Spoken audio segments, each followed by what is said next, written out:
important vitamins and supplements which we should prescribe or a patient should take it if they are having a hair loss? So post-COVID, vitamin D3 deficiency is seen to be very, very common, and it is a leading cause of hair loss in both males and females. Apart from that, we require vitamin B complex and B12 for good hair. Then we need iron.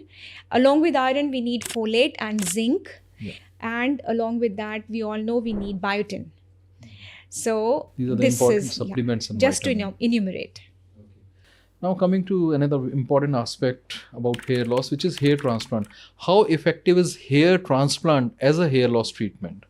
So we all need to understand, I think here is, for the existing hair, you need medical treatment, medical therapies to look after your hair, cleans properly, DIY and everything.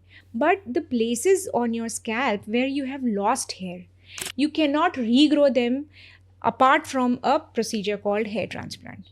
So hair transplant is absolutely essential for the balding areas, starting from Norwood 2 to 3 to the whole of it, as we all know. It's quite effective. It Yeah. is very effective.